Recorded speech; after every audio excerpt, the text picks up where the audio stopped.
I kind of gave my reactions on this YouTube channel about it. I want to know what you think of this move for the Detroit Pistons, claiming him off waivers. I like it a lot. I think he fits what they should be looking for. He also gives you a little bit more roster flexibility. I'll explain that in a minute. But in terms of his skill set, I like where he's at. Big body, an obvious lob threat, 7-footer, a helpful defender.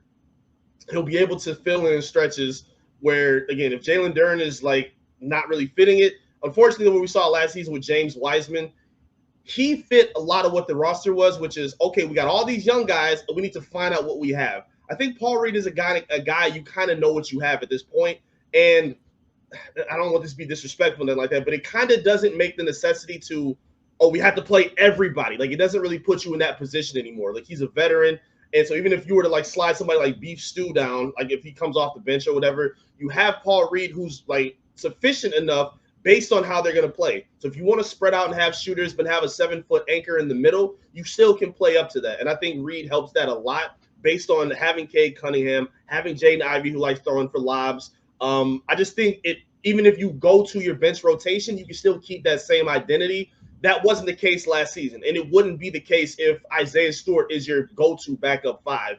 I think it makes a lot more sense having him in that position, and I'm really excited to see what he can bring to this team. I think that was a huge acquisition for him, quiet as it's kept.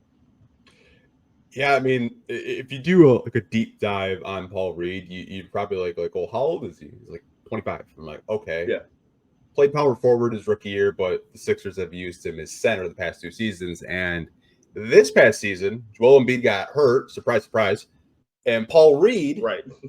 stepped up big time. One of my good friends is a huge Sixers fan. And he's like, dude, you are just getting an absolute dog. Like, one of the best backup centers for the value, for the money.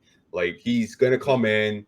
He's able to stretch the floor. Like, don't look at the percentages and look at the box scores. Like, he can actually shoot the ball. He can bang down low. He's got a nice mid-range game, pass a little bit, protect the paint, play the passing lanes. Like, you guys are going to absolutely love him. And, like, I think that's something that we didn't really have last year, and that's no slander towards James Wiseman. He did improve a lot defensively last season, but I think what the Pistons needed was a legitimate rim protector at the backup center position because I love Jalen Duren, and we're going to get into him a little bit later because there's a lot of trade circulation, trade rumors going around with his name right now. But I think what the Pistons need is if you need a shutdown, defender to protect the paint, I think Paul Reed could be out there in crunch time if it's a close game.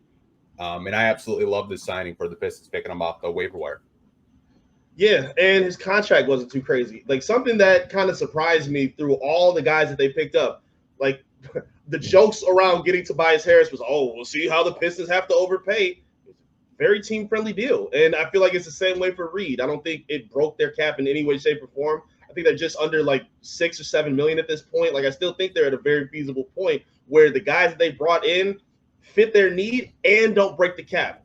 Pistons fans and people were ready to, at the very least, accept one or the other to try to get winning back in place. And they didn't have to do that. They didn't have to take that kind of plunge. And you're getting somebody that makes sense based on the needs of this team. Trajan Langdon has put his priorities out there, and he's hit all of them. And Paul Reed was another one. Like people were all saying, all right, if you get rid of Wiseman, people were worried about Beef Stew as the sole backup five. And now you bring in somebody like Paul Reed, who, like you said, offers a lot more versatility than you've had with a lot of other bigs. Even like the idea people were bringing up like Andre Drummond, who would have made sense, but he doesn't offer the versatility that Reed brings. So I think this is a huge pickup for them, especially, knock on wood, hopefully there are no health concerns with Duren, who's dealt with that a lot in his career.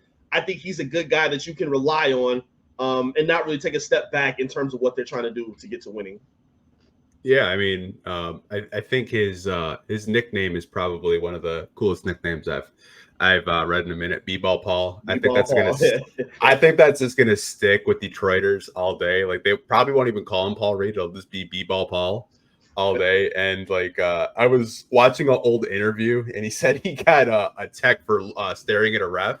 And I was like, oh man, that's Rasheed Wallace vibes all day. He's gonna fit right in just to the culture of Detroit, Michigan, and just the Pistons because like that type of stuff, like just Pistons fans eat up. 100%. It adds to like the identity that you're trying to establish. Being a tough-minded team, plays defense. So yeah, show him some Rasheed Wallace highlights, show him some Bad Boys highlights, and say, hey, you kind of have this little bit in you. Bring it out because we're trying to establish that and make it infectious within the whole team. You could be that guy to help it, and I think he's a perfect guy for what they need. I love the pickup a lot. I really do. If you guys do get bored, look up some of his old tweets because they're wild.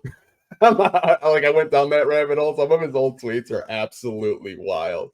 I haven't seen his tweet. This a little much. I'm not gonna repeat. That's what. No cancel today. No cancel today. No. No, I ain't trying to do any FCC type of shit over here. No. No, not at all.